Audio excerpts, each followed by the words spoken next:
वर्तमान में इसे कम करना चाहते हैं। 94,000 वर्तमान में 94,000 जो शिक्षकों की बहाली की प्रक्रिया चल रही है, उसमें कुछ कानूनी अड़चन आई और कानूनी अड़चन के कारण सरकार अगर चाह लेगी तो 2 दिन के अंदर में ये सारा अड़चन दूर हो सकता है, लेकिन सरकार की मंशा हमको नहीं लग रहा है कि साफ है, क्योंकि लगातार हम लोग संपर्क करते रहते हैं और उनके तरफ से सिर्फ आश्वासन मिलता है। अभी काफी समय व्यतीत हो चुका है, हमारे बिहार के जो भी अभ्यर्थी हैं काफी परेशान हैं, हताश हैं, निराश हैं और उन लोगों को ये समझ में नहीं आ रहा है कि हम लोग क्या करें। ठीक है, सरकार के द्वारा जो ये बहाली प्रक्रिया शुरू करने के लिए हरी झंडी दे दी गई, लेकिन केवल हरी झंडी दे देने से नहीं होगा, उसके लिए सरकार को सजग होना पड़ेगा और जो कानूनी प्रक्रिया में जो अड़चने आ रही हैं उस अड़चनों को दूर करना चाहेगी तो 2 दिन के अंदर में दूर हो जाएगा। तो हम चाहेंगे कि सरकार इस पर ध्यान दे और केवल जो 94,000 अभ्यर्थी की बात नहीं, बहुत तरह की बातें हैं, उनके जो जीवन का प्रश्न है, रोजी रोटी का प्रश्न है, तो हम सरकार से मांग कर रहे हैं कि आप जो ये बहाली प्रक्रिया में जो अड़चने आई है उसको दूर करें और जल्द से जल्द हम लोगों का शेड्यूल जारी करवाया जाए ताकि हम लोगों को इसके नौजवान सपना देख पाते थे कि हम पढ़ने लिखने के बाद हम किसी सरकारी नौकरी में जाए, और नतीजा ये है कि वो सारे सरकारी कंपनियों को, संस्थाओं को ये सरकार बेच रही है। रेलवे नीलामी के बाजार में रखा हुआ है, एक स्टेशन बिक रहा है, प्लेटफॉर्म बिक रहा है, हॉस्पिटल बिक रहा है, स्कूल बिक रहा है, इंडियन ऑयल बेचा जा रहा है, ONGC बेचा जा रहा है, हिंदुस्तान पेट्रोलियम बेचा जा रहा है, भारत पेट्रोलियम बेचा जा रहा है, LIC को बेच दिया गया, हेल हिंदुस्तान एरोनॉटिक लिमिटेड बेच दिया गया, इस्पात की कंपनियां बेची जा रही है। तो जो सरकारी नौकरियों के जो अवसर थे हमारे पास, उन सारे अवसरों को केंद्र सरकार ने एक एक करके नीलामी के बाजार में रखा है और सरकारी नौकरियां नहीं रहेगी, इसका सीधा मतलब है कि देश से आरक्षण भी खत्म, आरक्षण भी नहीं रहेगा। तो ये नौकरी को खत्म करने, आरक्षण को खत्म करने का पूरा अभियान सरकार ने चला रखा है और इस सरकार के सबसे भरोसेमंद पार्टनर बिहार के नीतीश कुमार हैं, जो मुख्यमंत्री हैं यहाँ के। इनके 15 साल के शासन का परिणाम ये देखिए कि बिहार में पिछले 15 साल में कोई कारखाना नहीं खुला, रोजगार के नए अवसर पैदा नहीं हुए, यहाँ तक कि पहले से जो अवसर मौजूद थे उसको ठेका के नाम पे, मानदेय के नाम पे उसको भी भर के खत्म कर दिया, ताकि नौजवान ये भी ना सोच सके कि कोई दूसरी सरकार आए तो यहाँ परमानेंट कोई सरकारी बहाली निकाले। तो ये जो रोजगार के अवसर को खत्म करने का जो इनका साजिश है, उसके खिलाफ ये हमारी लड़ाई है। और चुनाव के समय में एनडीए के लोगों ने वादा किया था कि हम सत्ता में आएंगे तो 19 लाख रोजगार देंगे नौजवानों को। तो हमने सीधा सीधा कहा कि 15 जनवरी तक इन्होंने कोई कदम नहीं उठाया। हमने ऐलान किया था कि 15 जनवरी तक अगर इस दिशा में ठोस कदम नहीं उठाएंगे तो हम लोग बजट सत्र में बड़ी लड़ाई की तैयारी करेंगे। और उसी तैयारी के सिलसिले में आज हम लोग ये प्रेस कॉन्फ्रेंस कर रहे हैं, 1 को मार्च करेंगे। ये हमारी इस लड़ाई की शुरुआत है और ये पूरा मैंने कहिए कि हम 1 मार्च को बिहार के लाखों लाख नौजवानों, छात्रों की आवाज लेकर पटना की सड़कों पे आएंगे और बड़ी लड़ाई का ऐलान करेंगे। और ये लड़ाई हमारा रोजगार, जो अभी कम से कम 10 लाख सरकारी नौकरियों में पद खाली है, हम तो कह रहे हैं आप पहले इसको भरो। महागठबंधन के लोगों ने वादा भी किया था इसी आधार पे कि 10 लाख हम नौकरी देंगे, आप उसको भरो, नए रोजगार का सृजन करो, नई फैक्ट्री लगाओ, नए उद्योग धंधे जो बंद पड़े हैं उनको चालू करो। तो इसी मांग के साथ हम लोग ये कॉल दे रहे हैं और इसमें कई सारे जो आंदोलन है, जो प्लेटफॉर्म है, अभ्यर्थी हैं अलग अलग, वो भी इसमें शामिल होंगे। जैसे हमारे शिक्षक अभ्यर्थी हैं, बैंक के हैं, LIC के हैं, रेलवे के हैं, CGL के हैं, IBPS के हैं, दरोगा के हैं, सिपाही के हैं, होमगार्ड के हैं, कार्यपालक सहायक हैं, बिहार SSC के लोग हैं, टोला सेवक हैं, तालीमी मरकज हैं, विकास मित्र हैं, गेस्ट टीचर हैं, वो स्कूल में भी हैं और कॉलेजेस में भी हैं, पारा मेडिकल के लोग हैं, सांख्यिकी स्वयंसेवक आप सब लोग जानते हैं 2013 में बहाली हुआ था, 1 लाख के आसपास वो लोग हैं और उनको तुरंत निकाल दिया गया। और लोग जब भी आंदोलन करते हैं उनपे लाठियां बरसा के उनको वापस भेज दिया जाता है। फिजिकल शिक्षक के अभ्यर्थी हैं, इस तरह से जितने भी इस तरह के ठेका कर्मी हैं, जितने भी नौजवान हमारे आंदोलन कर रहे हैं, उन सब की आवाज और उन सब के साथ सब लोगों से बात हुई है, वो सब लोग इस आंदोलन में शरीक होंगे और एक बड़ी लड़ाई का आगाज हम लोग 1 मार्च को करेंगे। राजेंद्र जी हैं जी।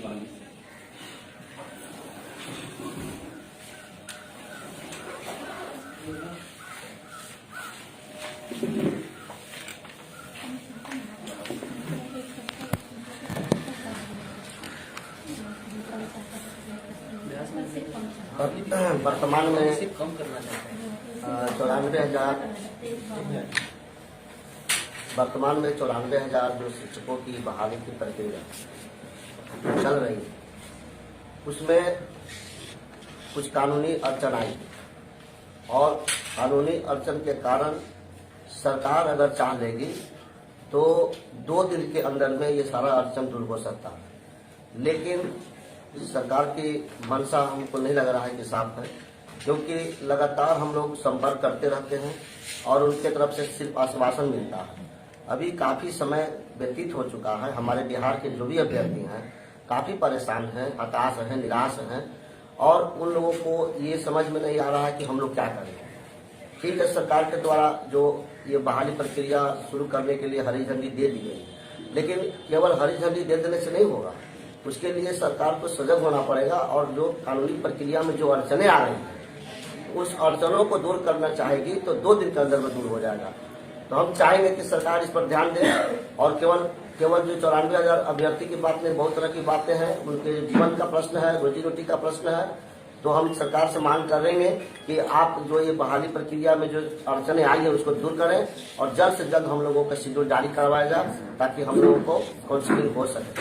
ये हमारी सरकार से भी मांग है। बिहार पुलिस की महिला अभ्यर्थी हमारे सामने, उनका एक बड़ा डिमांड है, सानिका सिंगारी है, और चाहे तो वो बात हो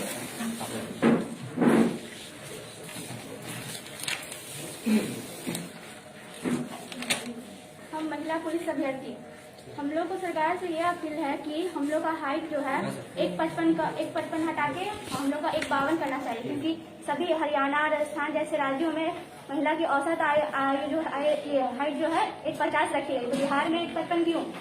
इसके वजह से और उसमें धांधली भी होती है कि हम लोग को इसी बार बिहार पुलिस के फिजिकल में हमने भाग भी लिया था, तो उसमें हमें हाइट 1.55 है, लेकिन फिर भी वहाँ कम करके नापा गया और छाट दिया गया।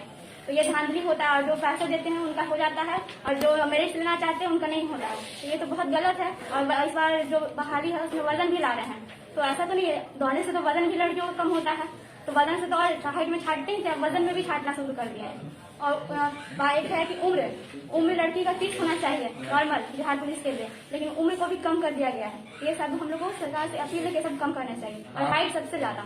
आप कह रही हैं कि पैसा जो देता है उसका हो जाता है, आपसे भी पैसा मांगा नहीं गया है, लेकिन हम मेरे कॉन्टैक्ट में बहुत सारी लड़कियां हैं जिन्होंने करवाया है। पैसा देकर? हाँ, करवाया है बिल्कुल। वहीं पे मैं खुद हम देखें कि हमसे कम जो हाइट की लड़की उसका हो गया, क्यों हो गया? लाइन में हम मेरी हाइट के लिए खड़े थे और मेरा नहीं हुआ। नाम बताइए। हम क्या? आरती कुमारी। अभ्यर्थी अभ्यर्थी हैं हमारे सामने, तकनीकी छात्र संगठन। मैं तकनीकी छात्र संगठन का सावन कुमार महासचिव। मैं बार प्रोटेस्ट किया था कि हम लोग हायर एजुकेशन करते हैं, इंजीनियरिंग करते हैं, हायर एजुकेशन किए हैं और सर हम लोग को जॉब नहीं मिला। 2004 में सर एक बार जॉब आई थी, जो इंजीनियर के लिए जॉब आई थी, और उसके बाद से अभी तक कोई जॉब नहीं अच्छी तरह से। वो जॉब आती भी है सर, कोई ट्रांसपेरेंसी नहीं होती है। इस बार सर इलेक्शन हुआ है, रोजगार के मुद्दा पर इलेक्शन हुआ है, लेकिन कोई रोजगार आया ही नहीं सर। रोजगार जो वैकेंसी पहले आई थी सर, वो भी सीट को लोग बेच के खा गए सर। हम लोग चाहते हैं सर इंजीनियर, हम लोग बहुत मेहनत करके इंजीनियरिंग करते हैं, हमको सर अपना अधिकार मिलना चाहिए।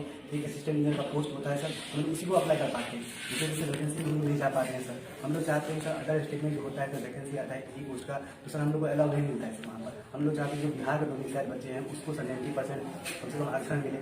जो स्टूडेंट इंजीनियरिंग कर रहे हैं उसको सर लैपटॉप का साधन दिया जाए सर, क्योंकि सर वो लोग टेक्निकल पढ़ाई करते हैं। उनको सर लैपटॉप, जो गरीब फैमिली, किसान के फैमिली के बच्चे होते हैं सर, उनको सर इन सबसे भी प्रॉब्लम हो जाती है सर। वो पैसे जोड़ नहीं पाते, क्यों नहीं जोड़ पाते हैं सर? अभी देख लीजिए सर, न्यूज में आया था कुछ दिन पहले सर जितना भी गवर्नमेंट कॉलेज है या प्राइवेट कॉलेज है सर, इंजीनियरिंग का सीट खाली जाता है, क्योंकि सर डिमांड है सर। तो आप रोजगार ढूंढो सर, हमारी सब हम लोग सब आदमी एक साथ तो क्यों ना पड़ रहा है सर? हम लोग क्यों खड़ा होगा आपसे मांगना पड़ रहा है? सब आदमी हम जब ये गुस्सा बढ़ता जा रहा है, इसलिए सर रोजगार की बात तो बिहार एसएससी बहाली जो 7 साल बाद आया है, इसके अभ्यर्थी हमारे सामने हैं। तो ये साहब बिहार एसएससी की बहाली जो 7 साल बाद आई है, एसएससी का जो डेट कल आया है उसकी बात रखेंगे। देखिए, बिहार एसएससी जो है 2014 का मामला है। इसमें जो है इसका जब पीटी हुआ उसी समय से ये मामला विवादित है। 13,120 सीटों के लिए बहाली होनी थी। 2014 में फॉर्म भरवाया गया था, इसमें 12 लाख लोगों ने फॉर्म भरा था, ठीक है। और ये जो है 2017 में जब इसका एग्जाम होता है, पहले ही सीटिंग इसका क्वेश्चन आउट होता है। परमेश्वर राम सुबोध कुमार जब आयसा के बनने तरह जो छात्रों ने आंदोलन किया, मेरा चर्ची का घेराव किया, तब इसमें जो है शाम में जो है माननीय नीतीश कुमार ने SIT का गठन किया, तो पता चला कि परमेश्वर राम सुबोध कुमार जो इसके अध्यक्ष और सचिव ये लोग इन्वॉल्व थे, क्वेश्चन आउट करवा करके सेटिंग हुआ था। जब SIT का गठन हुआ तो 28 गिरफ्तारी हुई। आयोग के अध्यक्ष ने कहा सर हम तो छोटी मछली, बड़ी मछलियों में विधायक मंत्री शामिल थे। जब इसका परीक्षा रद्द हुआ उसके बाद जो है इसका दोबारा परीक्षा एग्जाम 8, 9, 10 दिसंबर को इसका 3 दिनों 6 सीटिंग में इसका एग्जाम होता है। उसके बाद जो है 14 फरवरी 2020 को 1 साल 1.5 साल के बाद इसका रिजल्ट होता है। जब छात्रों ने गवाह बनाया कि 6 साल पुराना मेटर अभी तक टीटी का रिजल्ट नहीं आया, तो जब रिजल्ट तो आ गया लेकिन रिजल्ट का कोई आधार नहीं है। आधार ये देखिए हमारे पास रिजल्ट है, रिजल्ट का पहला कॉपी है, ये देखिए पहला पन्ना है और ये देखिए लास्ट पन्ना है, ये लास्ट पन्ना है, ये ठीक है। अब इसमें ये देखा जाए कि हर एग्जाम में ये होता है कि कट ऑफ निर्धारित किया जाता है। मान लीजिए 150 क्वेश्चन, उसमें कितना पर हम आयोग उठा रहा है, हर कैटेगरी वाइज रिजल्ट होता है। इसमें ना कट ऑफ बताया जा रहा है ना कैटेगरी वाइज रिजल्ट है। और दूसरी बात क्या है कि धांधली का ऐसा खेला वेला बिहार में चल रहा है कि मान लीजिए BPSC या UPSC हर आयोग क्या करती है, क्वेश्चन देती है, हम लोगों को क्वेश्चन नहीं मिलता है, ठीक है, क्वेश्चन ले जाने नहीं देती, आयोग रख लेती है। उसके बाद ओमार सीट होता है, ओमार सीट में कार्बन कॉपी होता है जो छात्रों के लिए होता है। अब बताइए क्वेश्चन नहीं ले जाने दिया जाएगा, ओमार सीट हमको नहीं दिया जाएगा, तो हम कैसे पता करेंगे कि हमने क्या बोला रहेगा और क्या मेरा सही आंसर। उसके बाद कट ऑफ नहीं पता, ये पहला बिहार में भारत में पहला ऐसा एग्जाम है जिसका कट ऑफ नहीं बताएगा। इसके लिए हम लोग जो है माननीय जो है न्यायालय हाईकोर्ट में हम लोग ने लिख किया, सिंगल बेंच का जजमेंट हम लोग के फेवर में आया। सिंगल बेंच ने कहा कि आप जो है कट ऑफ जारी कीजिए, कैटेगरी वाइज रिजल्ट कीजिए, ओमार सीट लोड कीजिए।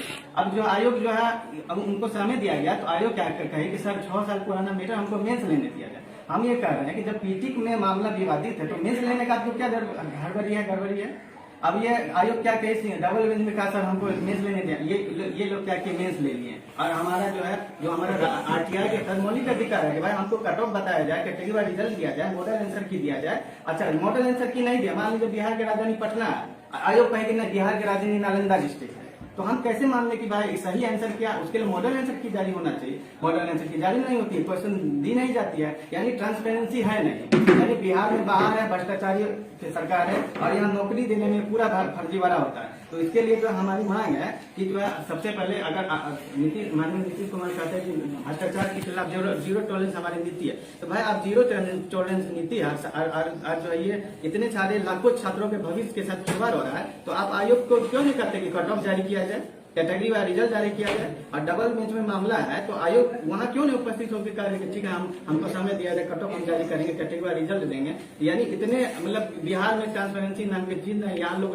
वर्षों से हम लोग जो है 8 साल 10 साल से लगे हुए हैं, पीटी नहीं हो रहा, मेंस नहीं हो रहा, कहीं अंतिम फाइनल सिलेक्शन नहीं होता है उन्हीं का जो नौकरी मतलब पैसा वैसा खेल वेल चल रहा है। तो हमारी ये मांग है कि ये हमारी जो इतनी मांग है ये मांग को पूरा किया जाए।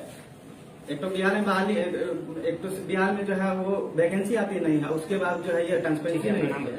नाम शकील। दरोगा अभ्यर्थियों का जो मामला है, उनके जो मांग है साथ ये धांधली हुआ है, यहाँ से साथी मांग साथ जैसे आपको हम बता दें, बिहार दरोगा की जो परीक्षा हुई थी 22 दिसंबर 2019 हुई थी और आज 2021 चल रही है। हमने इस बीच लगातार लगभग 10 से 12 बड़े आंदोलन हम लोगों ने किया और हम लोगों ने आंदोलन जो किया ऐसे नहीं किया, जैसे जी बिहार न्यूज पे पूरे DPS सेंटर है नवादा में, वहां पेपर लीक की पूरी वीडियो दिखाई गई थी। और आपको औरंगाबाद में ज्ञान जैन बाला विद्यालय है, वहां पे पूरा वीडियो क्लिप चली हुई थी पूरी पेपर लीक की, और जहां पे दोनों सेंटर पे छात्र ने परीक्षा को रद्द कर दिया और अपना बहिष्कार करते हुए परीक्षा को नहीं दिया। मैं आपको कुछ एविडेंस दिखा रहा हूँ जो सोशल साइट पे वायरल हुआ था। ये देखिए परीक्षा थी सारे बारे में और यहाँ 11:26 का टाइमिंग है। ये सब फेसबुक व्हाट्सएप सोशल साइट पे पूरे वायरल थे पूरा। और लगभग हमारे इस आंदोलन में 11 छात्र को गिरफ्तार कर दिया गया, किसी को 10 दिन किसी को 20 दिन रख के उसको बेल कराया गया। मैं आपको और बता दूं कि OSD साहब का हाल फिलहाल एक लेटर निकला था कि छात्र से हम एविडेंस मांग रहे लेकिन छात्र एविडेंस नहीं दे रहे हैं। 31 दिसंबर को लगभग 50 से 60 छात्र ने OSD BPSSC कार्यालय, OSD श्रीमान नहीं थे तो उनके स्टाफ को आवेदन दिया गया था और एविडेंस यहाँ पे एक मोबाइल नंबर भी जारी किया गया। जिस मोबाइल से कुछ वायरल हो रहा था उसका कुछ मोबाइल नंबर दिया गया था कि इसको देखा जाए, लेकिन यहाँ पे कोई संज्ञान नहीं लिया गया। उसके बाद मैं आपको बता दूं कि एक एविडेंस में यहाँ पे आपको रोल नंबर छात्र का दिख रहा है। इस पर भी प्रशासन या आयोग क्या कार्रवाई किया ये छात्र को कुछ पता नहीं है। दूसरी बात में सबसे इस धांधली मतलब कि कैसे होता है खेल में आपको बताना चाहता हूँ। किसी भी परीक्षा को देने के लिए प्रश्न पत्र दिया जाता है, ओमार्कशीट दिया जाता है, ओमार्कशीट के नीचे एक 6 प्रति कार्बन कॉपी लगी रहती है। बीपीएसएससी दरोगा के जो बहाली रहती है, ये क्या करता है, ना छात्र को प्रश्न पत्र को ले जाने देता है, नहीं अपने साइट पर मॉडल आंसर की जारी करता है, नहीं उसका ओमार्कशीट कार्बन कॉपी जारी करता है। तो सबसे पहले आप बोलते हैं कि मैं पारदर्शिता लाऊंगा, मैं पूर्ण पारदर्शिता के हिसाब से परीक्षा ले रहा हूँ, तो श्रीमान आपको जो बच्चे ओमार्कशीट रंगे हैं तो कार्बन कॉपी देने में क्या होता है, आप कार्बन कॉपी जारी कीजिए, मॉडल आंसर की जारी कीजिए और प्रश्न पत्र को दीजिए, जिससे साफ पूर्ण पारदर्शिता रहेगी बिहार की प्रतियोगी परीक्षा में। और ये प्रतियोगी परीक्षा में बिहार के तमाम प्रतियोगी परीक्षा में ऐसी धांधली चल रही है, किसी में प्रश्न पत्र नहीं दिया जाता, एक बीपीएससी छोड़ दिया जाए, सिर्फ बीपीएससी की परीक्षा में आपको प्रश्न पत्र मिलते हैं। और बीपीएससी में भी आपको एक जगह परीक्षा औरंगाबाद में ही पेपर वायरल करने लीक हुआ, जो हाल फिलहाल दोबारा उनको एग्जाम देने का प्रावधान किया है। तो कहने मतलब बिहार के जितने भी प्रतियोगी परीक्षा चाहे बीपीएसएससी हो, चाहे बीएसएससी हो, चाहे बिहार पुलिस हो, सब परीक्षा में कुछ न कुछ गड़बड़ियां होती है। तो मैं माननीय नीतीश कुमार से कहना चाहता हूं कि अगर आप बोलते हैं कि हमें पेपर लीक की जो संभावना नहीं है, तो एक बार जांच करा दीजिए ना श्रीमान, सीबीआई की एक जांच बिठा दीजिए, उसमें खुद पता चल जाएगा कि पेपर लीक हुआ है कि नहीं हुआ है, और दूध का दूध पानी का पानी हो जाएगा। मेरा नाम संजीव जायसवाल।